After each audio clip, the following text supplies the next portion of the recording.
Fabio Bini. Talian stojaci na čele oddelenia, ktoré spája bankový biznis s celým svetom.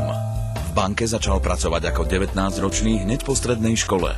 Počas práce na oddelení zahraničného rizika v pozícii senior analytika absolvoval štúdium ekonómie.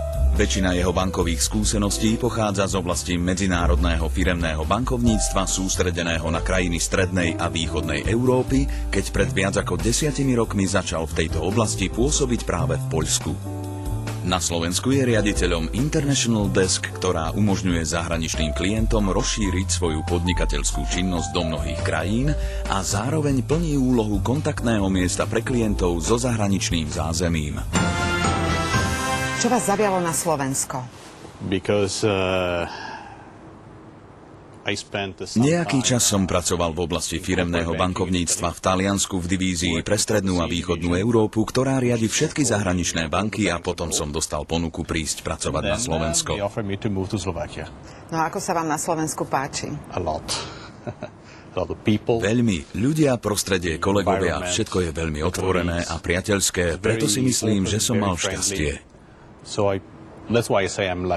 Ako ste nadviazali kontakty so slovenskými kolegami? Od začiatku som mal pocit, že Slováci i Taliani sú otvorené národy. Nie sme skostnateli a konzervatívni a neuzatvárame sa pred novými vecami. Keď som sem prišiel prvý raz, hneď od začiatku som sa cítil príjemne vďaka ľuďom, ktorých som stretol v našej banke. A po dlhšom čase, ktorý som tu strávil, môžem tento pocit len potvrdiť. A pozícia, ktorú zastávate na Slovensku, je presne aká a čo sa od vás očakáva? Zastávam pozíciu riaditeľa oddelenia International Desk. Našou úlohou je podporovať rozvoj medzinárodných spoločností, ktoré prichádzajú na Slovensko. Sme tu pre všetky zahraničné spoločnosti, ktoré potrebujú poradiť, ako rozbehnúť biznis na Slovensku, vyriešiť otázky financovania i rôzne iné záležitosti. Sme súčasťou rozsiahlej siete. Naše bankové prevádzky priamo pôsobia v 22 krajinách a okrem toho máme dohody o spolupráci s bankami v iných krajinách, napríklad v Belgicku, Francúzsku alebo Španielsku, kde naša banková sieť nie je prítomná. Títo naši partneri v prípade potreby nasmerujú svojich klientov k nám a takisto naši kolegovia napríklad v Taliansku, Nemecku, Bulharsku či Rusku k nám nasmerujú lokálne firmy. Keď chcem byť úspešný, ako ste vy, v rámci bankovníctva robiť treba podobnú prácu, čo všetko musím vedieť? Úspešnosť sa meria tým, či ste úspešní vo vzťahu s klientmi, a pri budovaní vzťahu s klientmi je v prvom rade dôležité byť dôveryhodný. Klient musí mať pocit, že sa na vás môže spoľahnúť. Pri stretnutí s klientom sa preto zvyčajne snažím pochopiť, čo od nás očakáva, a na základe toho mu môžem predložiť priateľný návrh, ktorý by som ja sám na jeho mieste prijal.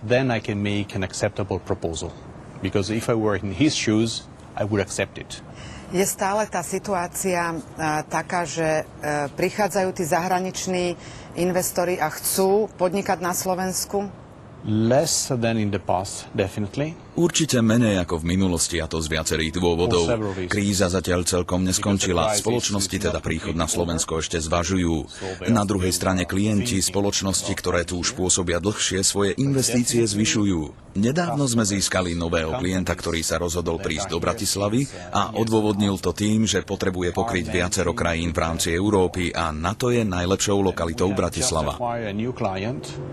That decided to come to Bratislava because he said, my need are to move or several countries in Europe and the best location is Bratislava.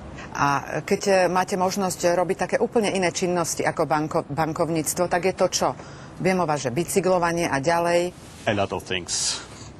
Veľa vecí. Je to však problém, pretože viete, ako to chodí. Keď máte chvíľu čas, chceli by ste stihnúť veľa vecí, ktoré zvyčajne nerobievate.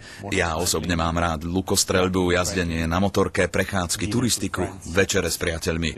Týmito aktivitami väčšinou vyplňam svoj čas počas víkendov. Keby ste mali urobiť zo Slovenska jednu jedinú fotografiu, ktorú by ste si chceli pamätať, ktorá by to bola? In Bratislava I had a wonderful one. Mám nádherný záber z Bratislavy. Slnko práve zapadá za reštauráciu UFO a oproti je Bratislavský hrad. Spojenie tradičného a moderného Slovenska. Tradition and the new Slovakia. Thank you very much for interview. Thank you. Tešilo ma.